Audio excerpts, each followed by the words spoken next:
นับนี้ต่อไปคือเบาตูนเองก็บ่ได้มีเวียกประจำแล้ววันนี้เพราะว่ามื้ออื่นนี่เฮือนน้องเดิมเนี่ยต้องได้จิตใจของเบาตูนเองตัดสินใจออกพี่น้องนะ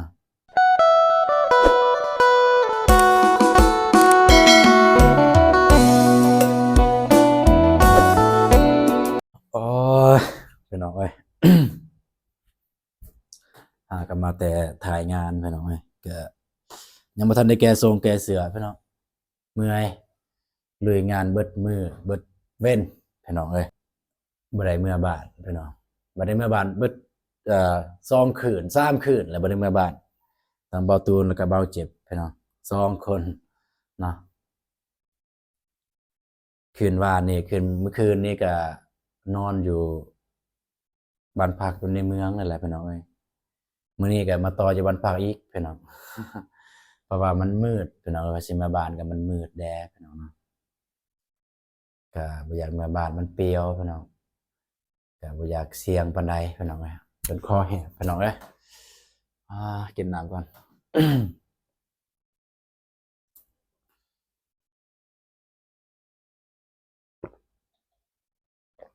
อืมอ่ามาเซาห้องพี่น้องมาเซาห้องกับเบาเจ็บนอนแล้วสิทักทายสบายดีแกบ่ได้แล้วพี่น้องเอ้ยนะ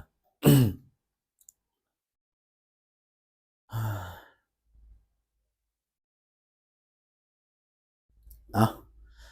ก่อนอื่นหมดก็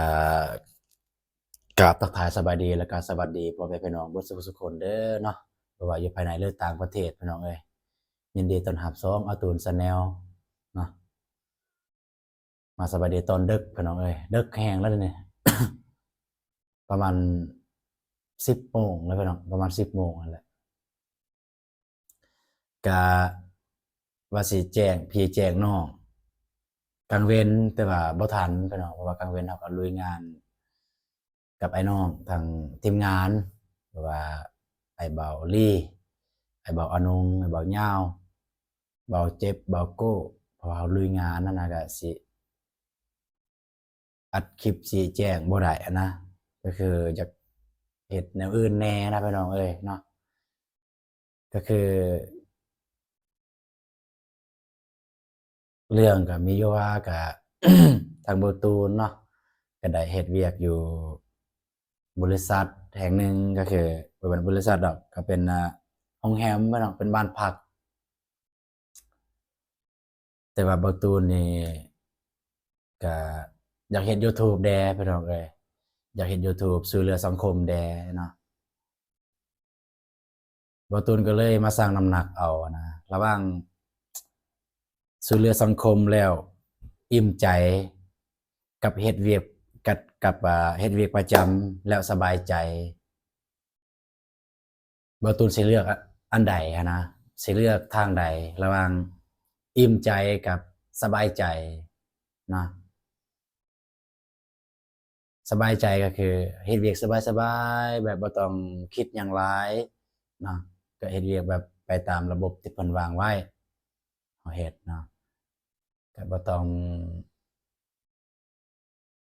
งไปนั่นไปนี่บ่ต้องขึ้นภูลงคอยว่าซั่นซะพี่น้องเนาะก็บ่ได้ตากแดดตากฝนบ่ได้ไปนั่นไปนี่เนาะ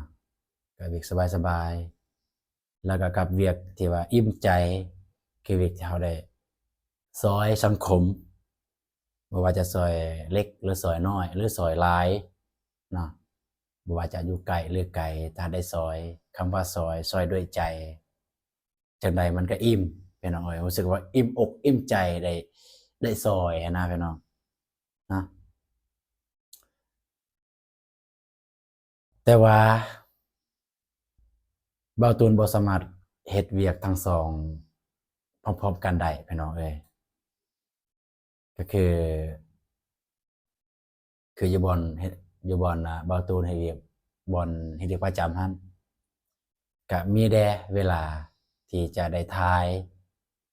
แต่มันมีน้อยพี่น้องเอ้ยก็คือพี่ๆ FC บ่ค่อยถ่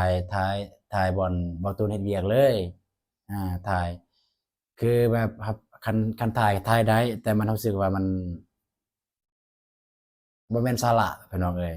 บ่แม่นสาระบ่แม่นสาระอันใดคือ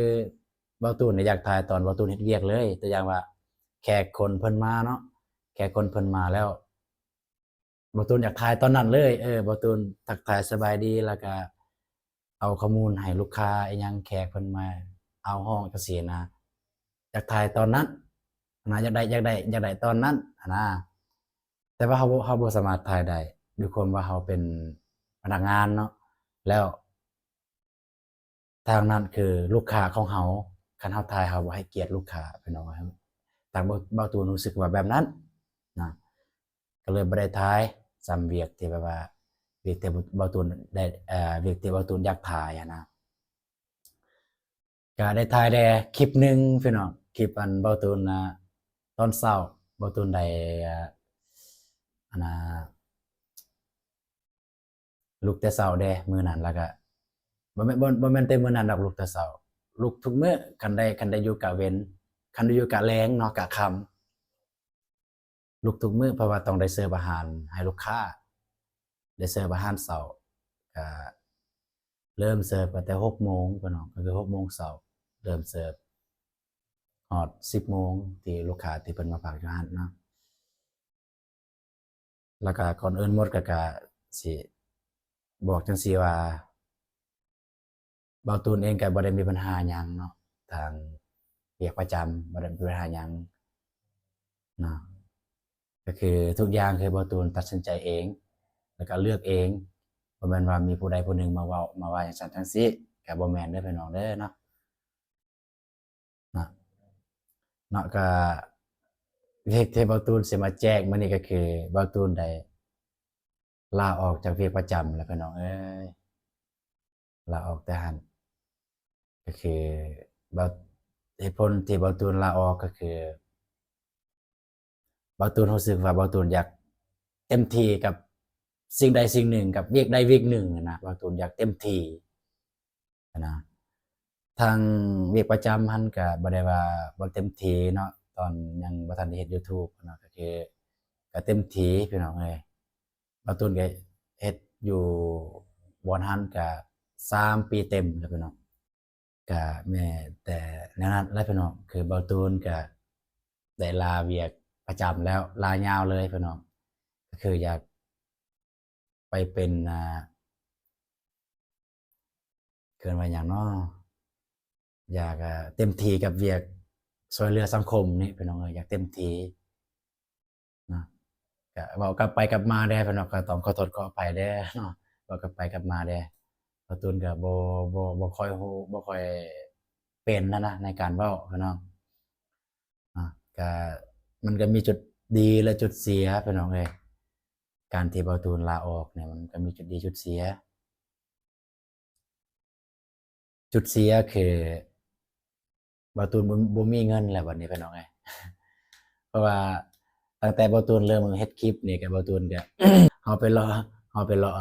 ช่วยเหลือเฮาไปเลาะถ่ายคลิปเฮาก็มีเงินเติมน้ำมันแหน่เพราะว่าบ่าวตูนมีเงินเดือนเท่านั้นแหน่เพราะว่าบ่าวตูนก็มีเงินเดือนจากงานประจำหั้นแหน่ได้จุนเจือใช้ในการเดินทางพี่น้องเอ้ย เนาะอันนี้ก็คือข้อเสียพี่น้องถ้าบ่าวตูนเป็นจังซี่นะแบบบ่าวตูนออกเวียกจังซี่ออกเวียกจากออกจากเวียกประจำบ่าวตูนจะบ่มีเงินเดือนบ่มีเงินซื้อน้ำมูกน้ำมันบ่มีเงินเติมบัตรเติมเบอร์เติมอิหยังก็แล้วแต่เนาะแต่ว่ามันก็มีข้อดีอีกพี่น้องเอ้ยข้อดีคือบ่าวตูนได้เต็มที่บ่าวตูนได้เต็มที่กับอ่า กับเส้นทางที่กับเส้นทางใหม่ที่บ่ตูนเลือกแค่แน่จังใดก็บัดได้ร่วมงานกับบ่าวเตียงทองแหน่จังซี่ก็มีทางก็ต้องขอขอบใจทาง FC เนาะ FC ไอ้บ่าวเตียงทองที่มาติดตามผลงานจากทีมงานลาวใต้เฮาเนาะพี่น้องก็ต้องขอบใจเนาะแล้วก็ได้เห็นอกเห็นใจแล้วก็เห็นความพยายามเห็นความลำบากว่าซั่นซะพี่น้อง ก็ทางมีทางผู้ใหญ่ใจบุญเนาะทางผู้ใหญ่ใจบุญของก็คือของ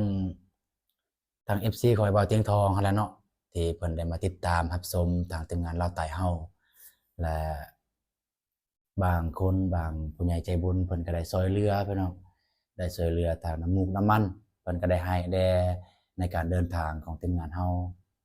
ตอนนี้ต้องขอบอกขอบใจหลายๆเด้อเนาะก็ได้ช่วยเหลือแด่เนาะเพิ่นก็มีน้ำจิตน้ำใจที่ช่วยที่ช่วยสดงดงามพี่น้องเอ้ย เนาะ บาง FC เนาะได้ทักหาบ่าวตูนทาง LINE เนาะได้ทักหาทาง LINE ได้มาแนะนำได้มาบอกวิธีอิหยังหั้นนะบอกให้บ่าวตูนลงคลิปไว้แด้เนาะจะได้บ่ทันหมู่บ่ทันเพื่อนร่วมทีมงานนี่บ่ทันเนาะก็คือสิบอกจังซี่เนาะพี่น้องเนาะบ่าวตูนเนี่ยสำสิได้คลิปในมื้อหนึงบ่าวตูนได้ สูงสุดได้2คลิปพี่น้องในมื้อหนึงคันไปแต่เช้าหรือไปแต่12โมงได้2คลิปคันสิถ่ายแบบนั้นน่ะก็ได้2คลิปย้อนหยังล่ะน้อย1โทรศัพท์เบาตูนร้อนพี่น้องเอ้ยร้อนถ่ายประมาณแฮ่งอากาศร้อนคันไปทางนั้นอากาศร้อนพี่น้องเอ้ยถ่ายซ้ำประมาณ10บ่ฮอด10วิบ่ฮอด10นาทีซ้ำ7-8นาทีมันร้อนมันดับเลยพี่น้องเอ้ยดับแล้วก็หยุดแล้วบ่ได้ถ่ายบัดนี้พักผ่อนก่อนถ้าบ่อนใดมีตู้เย็นถ้าบ้านใดมีตู้เย็นเบาตูนก็ยัดใส่ตู้เย็นเลยประมาณ1นาทีจับมาถ่ายอีกสำซักสิได้จบคลิปเด้อพี่น้องเด้อเป็นแนวนั้นของเบาตูนนะสำซักสิได้จบคลิปก็คือเอาโทรศัพท์ไปแช่ไว้ตู้เย็นเลยสำ1นาทีก็บ่ได้เย็นแต่ว่าก็พอไขๆเฉพาะหน้าได้นะแล้วมาจับมาถ่ายต่อก็ไอ้ต้นผู้ที่สัมภาษณ์ทันแดก็มีนะพี่น้องเนาะว่าเพิ่นท่าเฮานะก็สำซักได้จบคลิปหนึ่งใน10ปลายนาทีพี่น้องเบาตูนก็เฮ็ดจังซั่นเนาะแต่ละเทื่อก็เฮ็ดจังซั่นพี่น้องเอ้ยแล้วก็อันว่าที่ว่าลงคลิปช้าพี่น้องอันนี้เบาตูนก็บ่เข้าใจคือกันโทรศัพท์เบาตูนมันเป็นย้อนหยังพี่น้องเอ้ยมันเป็นย้อนหยังโทรศัพท์เบาตูนเนี่ยสัญญาณมันก็ดีสัญญาณเต็มคือแบบอยู่ประเทศลาวเฮาเนาะมันเป็น 4G แล้วพี่น้องเนาะมันเป็น 3G มันเป็น 3G ครับของเบาตูนมันขึ้น 3G เนาะสัญญาณมันอยู่4ขีดบ่5ขีดนี่แหละมันเต็มเลยแล้วก็ขึ้น 3G นี่แหละเต็มเบิ่ง YouTube เบิ่ง TikTok ยังสบายพี่น้องสบายแบบบ่ได้ค้างบ่ได้หยังลิ้นตึ๊ดๆๆลิ้นสบายบัดลงคลิปเนี่ยช้าๆลงคลิปพี่น้องเอ้ยช้าๆแบบคันลงมื้อนี้แล้วมื้ออื่นพี่น้องลงมื้อนี้แล้วมื้ออื่นแต่คลิปเบาตูนมันช้าๆแต่อย่างนะคลิปตัวเบาตูนถ่ายมื้อนี้เบาตูนก็ตัดเลยเด้ถ่ายแล้วก็ตัดเลยตัดๆๆคันโทรศัพท์บ่ฮอดเนาะก็ตัดเลยแล้วก็ลงตัวอย่างว่าถ่ายตอน2โมงแลงเนาะ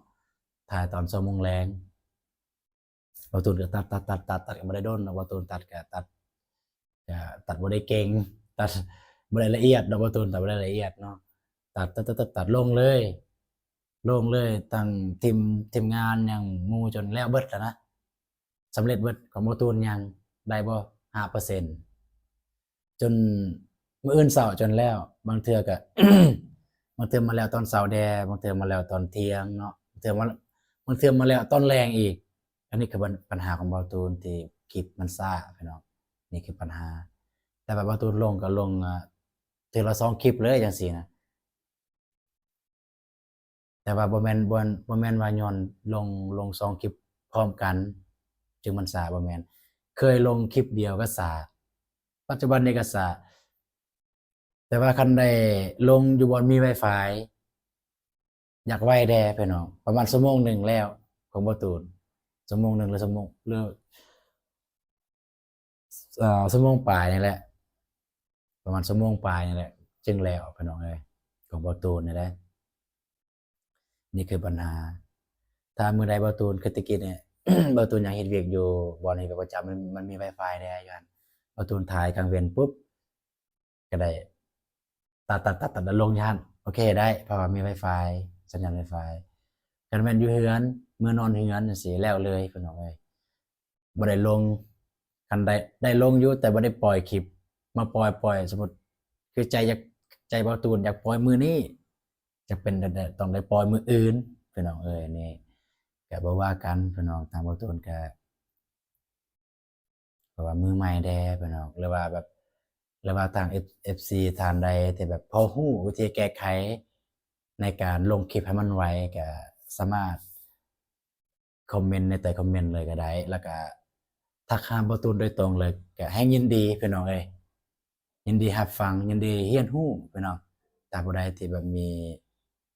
ข้อคิดข้อสิแนะนำให้เบาตูนเนาะเพื่อแก้ไขปัญหาเหล่านี้ก็เบาตูนยินดีรับฟังแล้วก็ยินดีเรียนรู้นำพี่น้องเอ้ยเนาะอันนี้แม่นคือปัญหาพี่น้องปัญหาของเบาตูนแต่ละเทื่อเนี่ยแบบว่าทั้งทีมงานก็ถามคือกันถามว่าเป็นหยังคือลงคลิปช้าแท้นะก็มีแต่ว่าคลิปนี้ก็ต้องขอขอบอกขอบใจเนาะ ทางFC ทุกท่านที่เขามารับชมคลิปของเบาตูนแต่ต้นจนจบเนาะพี่น้องเนาะก็ขอให้ FC ทุกท่านจงมีสุขภาพแข็งแรงพี่น้องเด้อปรารถนาสิ่งใดขอให้ได้สิ่งนั้นเนาะแล้วก็เฮ็ดหยังก็ขอให้ร่ำขอให้รวยตลอดชาติตลอดปีเด้อพี่น้องเด้อสาธุเนาะสำหรับคลิปนี้ก็ขอกล่าวคำว่าสบายดีเด้อมีแต่ว่าเจอกันคลิปมื้ออื่นอยู่เฮือนน้องเดิมเบาตูนก็สิเข้าไปอาบน้ำแล้วก็สินอนพี่น้องเอ้ย